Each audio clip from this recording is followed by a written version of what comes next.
Hey everybody, welcome back to C.Dat.Guy Review Movies. My name is Christian, and first of all I just want to say Happy Halloween everyone, and second of all, pardon for the delay. I actually had another review recorded before this, but because there was a couple of unexpected things that happened over the last couple of weeks, I had to tend to them, and I feel like this is what 2020 has kept doing to us, and so here we are. For those who have been patient, thank you, I really appreciate it, and as a reward, I'll be doing a double review feature today, whatever you want to call it.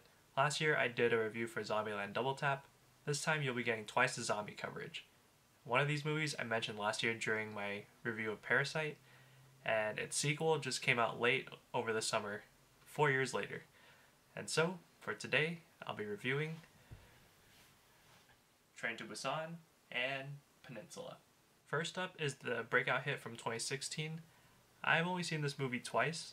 The first time I watched it was around 2017 or 2018 on Netflix, right after I heard some movie reviewers talk about it on YouTube. And the second time was a couple months ago, right before I watched Peninsula. And as I've mentioned before, I don't really watch too many international movies, but when it gets recommended enough, then I'll give it a chance. Before I really started getting interested in horror, the subgenre that always caught my attention was the zombie apocalypse genre.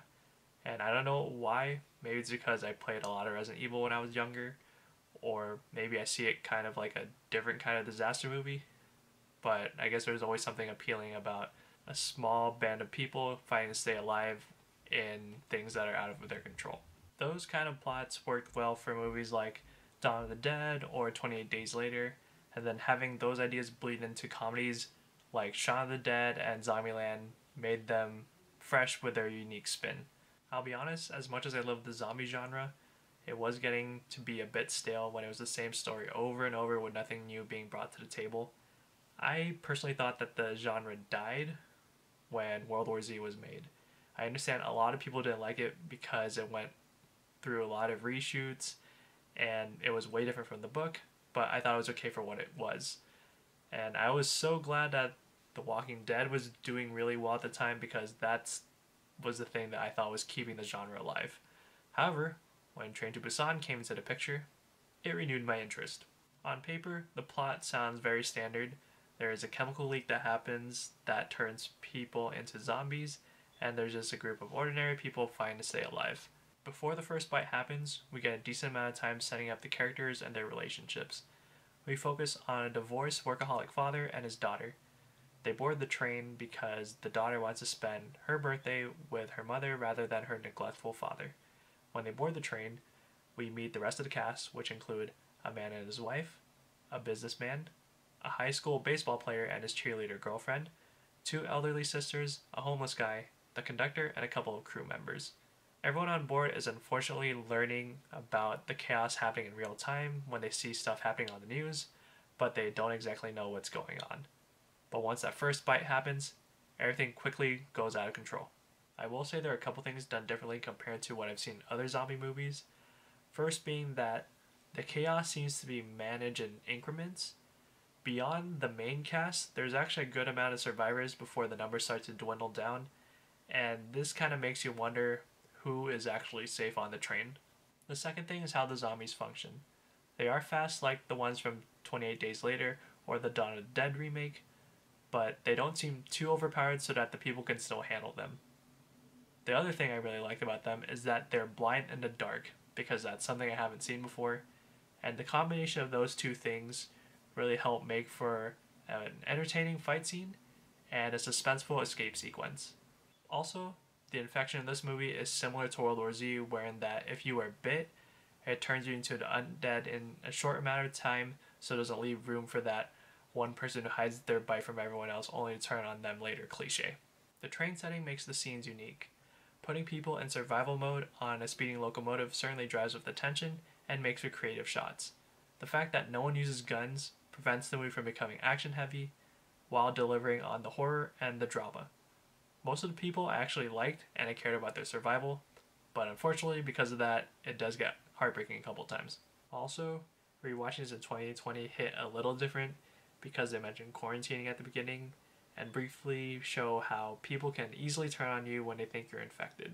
Once again, this is a Korean movie, so a majority of you will probably have to watch with subtitles, but please don't let the language barrier deprive you of a great movie. If it helps, I included this in my top 5 zombie movies of all time. So for all those reasons, I'm giving this movie a 10 out of 10. P.S. This movie is no longer available on Netflix, but you can watch on Amazon Prime if you want to check it out. Alright, now we can move on to the 2020 sequel, Peninsula. We can kind of compare this to 28 Days Later and 28 Weeks Later, where that it's not a direct sequel because there's a new story and a new set of characters, but we can tell that it's in the same universe. Actually, this movie takes place at the same time and place as Train to Busan, but after a bloody attack on a refuge ship that ends in tragedy, the movie then proceeds to jump 4 years. We follow an ex-Marine captain and his brother-in-law as they live in the slums of Hong Kong. And it seems they work for what I perceive to be an American bounty hunter who offers them a mission to retrieve $20 million in an abandoned food truck in South Korea. Believing this is a way back to a normal life with nothing else to lose, they, along with 2 others, go back to the quarantine peninsula for the heist. And they almost succeed, but because this is a horror movie, let's just say the heist doesn't go as planned, and you can watch the rest without me spoiling the whole story. Right from the time jump, I could tell this movie was already feeling different. And this could be a good or a bad thing depending on if you're wanting to compare it to the first one or the zombie genre in general. We have the main cast, who consists of the ex-Marine captain and his brother-in-law, a family of 4 that survived the initial outbreak, which consists of a mother, her 2 daughters, and a grandfather, a seemingly delusional man and his subordinate, and finally a rogue militia led by an insane sergeant. It's weird to me that even though we have a slightly smaller cast, the movie doesn't really do a good job at developing their character with the exception of the main guy. Yes, we're supposed to root for the Marine, his brother-in-law, and the family of 4, but they all seem to be a little boring, with the exception of the youngest daughter. I don't know if I've seen any other zombie movies that let kids play around with zombies using toys, but it was funny to watch. As for the villains, I didn't care for them at all, but somehow they were more interesting to watch. Probably it's because the longer you let people live in the zombie apocalypse, the more they'll become deranged and violent. I want to say there's a lot going on, but at the same time, there's nothing too much I can remember besides the action sequences. As for the rest of the movie, well, since it primarily takes place at night, it was hard at times to see what's happening on screen. Also, there's less drama this time around, which makes room for more action. Once again, this could be a good or a bad thing depending on what you're looking for. In terms of action, there were 2 major driving sequences. The first sequence looked a whole lot like the Fast and the Furious Tokyo Drift,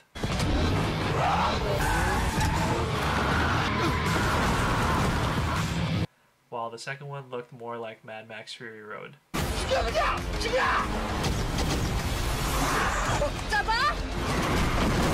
There was way more CGI used this time around for both the cars and the zombies, and it made it look like a video game at times. Don't get me wrong, it did look cool, but it also dragged a tad too long for my taste. The other major action sequence involved the brother-in-law after being captured by the crazy militia. Let's just say it reminded me a lot of Season 3 of The Walking Dead, where the Dixon brothers had to fight in the zombie pit, except in this movie, there were a lot more zombies running around, and it was treated more like a really messed up game show. The final act was probably the best part about the movie. If you're paying attention to the small details laid throughout the story, then you'll see how all these things pay off in the end. There are some heartfelt moments, and a couple of minor twists that caught me off guard. Unfortunately, this movie played more like the zombie tropes that I was getting tired of. It's like the creative magic went away in favor of non-stop action. And this was weird for me to say because this had the same producer, writer, and director from the first movie. While it may not be as thrilling as Train to Busan in my opinion, I think some people can still find an appreciation for it. I do believe this movie has left the theaters a couple of weeks ago, and it won't be on streaming until early 2021, so if you want to watch this movie, you'll have to be a little bit patient. But for all those reasons, I'm giving Peninsula a 6.5 out of 10. Alright, so there's my review of Train to Busan and Peninsula. What do you think? Do you agree or disagree? Let me know in the comment section down below, and go ahead and give this video a thumbs up or a thumbs down, I really don't care. But If you want to see more movie reviews from this guy, go ahead and click the subscribe button right up here. Or if you want to see my previous movie review, go ahead and click the video right up here. Other than that, I hope to see you in the next one. Bye, and stay safe out there.